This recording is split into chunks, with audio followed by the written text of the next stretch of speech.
जय Hind defence lovers. आज की टॉप हेडलाइंस कुछ इस प्रकार हैं। भारत की प्राइवेट फर्म यूके कंपनी को सप्लाई करेगी सी थ्रू आर्मर। पारस डिफेंस को एलएनटी के क्लोज इन वेपन सिस्टम के लिए इक्विपमेंट सप्लाई करने का मिला कॉन्ट्रैक्ट। इंडियन नेवी की पुरानी न्यूक्लियर मिसाइल्स को कर दिया गया है रिटायर। योगा पिक्चर से लीक हुई इंडियन नेवी की न्यूक्लियर प्लानिंग। टाटा मोटर्स के पार्टनरशिप के साथ GM defence Indian defence market के लिए नए डिफेंस व्हीकल्स पेश करने के लिए तैयार। और टाटा को मिल सकता है इंडियन आर्मी के लिए 100 व्हील्ड आर्मर प्लेटफॉर्म सप्लाई करने का कॉन्ट्रैक्ट।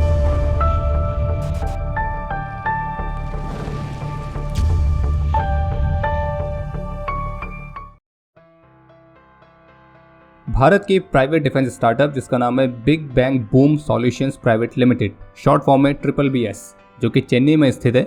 और ये जो स्टार्टअप है यह भारत के आईडेक्स वाले इनिशिएटिव का 7 बार विनर भी रह चुका है।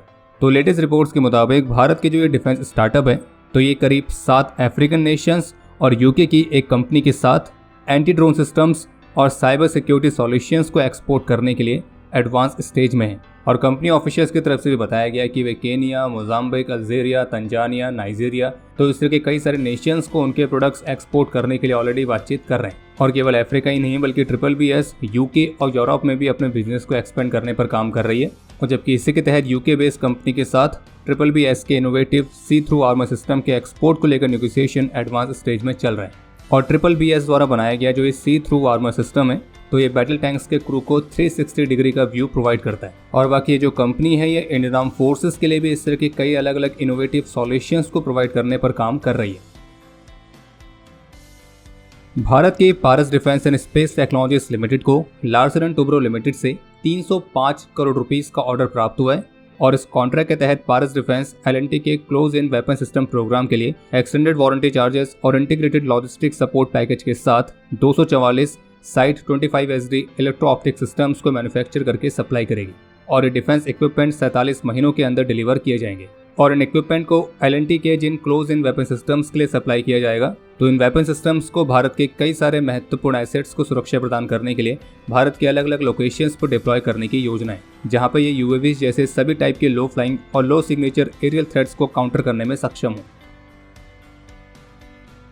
फेडरेशन ऑफ अमेरिकन साइंटिस्ट ने इंडियन नेवी के योगा से संबंधित कुछ सोशल मीडिया पोस्ट और कुछ सैटेलाइट इमेजेस के हवाले से इस बात का निष्कर्ष निकाला है कि भारत ने काफ़ी चुपचाप तरीके से इंडियन नेवी की सर्विस से उनकी पुरानी न्यूक्लियर मिसाइल्स को रिटायर कर दिया है। और भारत सी बेस्ड न्यूक्लियर डेटरेंट को विकसित करने की तरफ तेजी से काम कर रहा है, जिसमें सबमरीन लॉन्च बैलिस्टिक मिसाइल्स को विकसित करना भी शामिल है।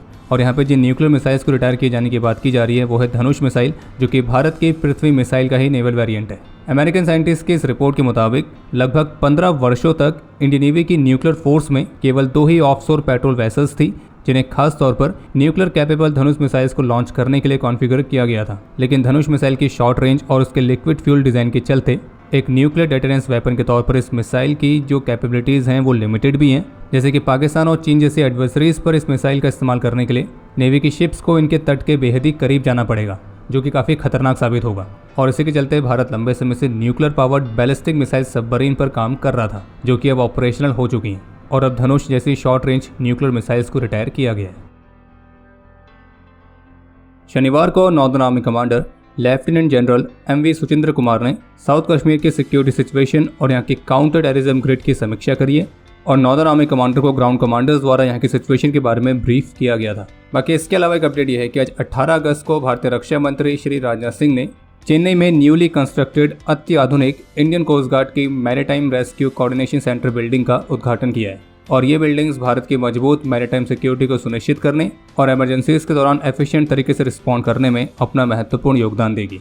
बाकी एक अपडेट है जी बिजनेस की तरफ से, जिसमें सोर्सेज के हवाले से बताया गया कि टाटा एडवांस सिस्टम को जल्द ही इंडियन आर्मी से 100 से अधिक व्हील्ड आर्मर्ड व्हीकल प्लेटफॉर्म्स के ऑर्डर प्राप्त हो सकते हैं। और इससे संबंधित RFI जल्द ही जारी की जाएगी और जो कॉन्ट्रैक्ट है उसे 1 वर्ष के अंदर अंतिम रूप दिया जाएगा। इसके अलावा कुछ ऐसी भी रिपोर्ट्स देखने को मिली हैं कि भारत की डिफेंस टेक्नोलॉजी को एडवांस करने की तरफ जो जनरल मोटर्स की डिफेंस विंग है GM डिफेंस, तो वो टाटा मोटर्स के साथ एक स्ट्रेटेजिक पार्टनरशिप को एक्सप्लोर कर रही है, जिसमें GM डिफेंस टाटा के साथ मिलकर भारत में VVIPs के लिए कुछ लेटेस्ट और एडवांस आर्मर्ड SUVs को ऑफर कर सकती है। और केवल VVIPs के लिए नहीं बल्कि मिलिट्रीज और पुलिस डिपार्टमेंट के सपोर्ट के लिए भी अलग अलग तरह के डिफेंस व्हीकल्स के ऑफर पेश किए जा सकते हैं, जैसे कि इन्फेंट्री स्क्वाड व्हीकल। और GM डिफेंस के ऑफिसर्स का कहना है कि भारत उनके लिए एक बहुत ही इंपॉर्टेंट मार्केट में से एक है जिस पर वो फोकस कर रहे हैं।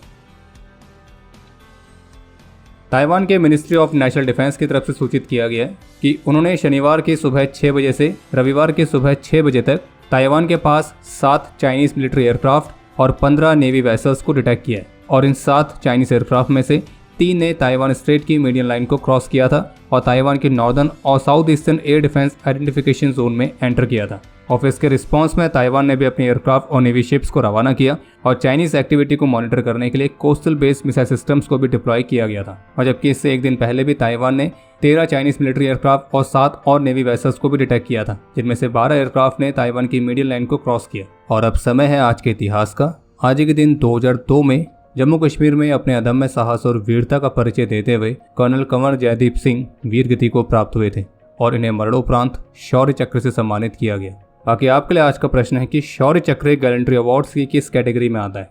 और अब समय है आज के टॉप 3 कमेंट्स का, जो ये रहे आपकी स्क्रीन पर।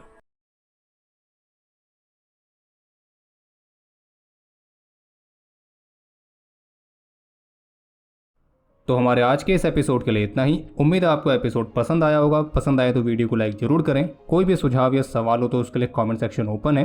और बाकी अगर आपको मिलिट्री से संबंधित और भी एक्सक्लूसिव कंटेंट में दिलचस्पी है तो आज ही डाउनलोड करें डिफेंस स्क्वाड की सुपर ऐप। बाकी अगर आप चैनल पर पहली बार आए हैं तो सब्सक्राइब जरूर करें।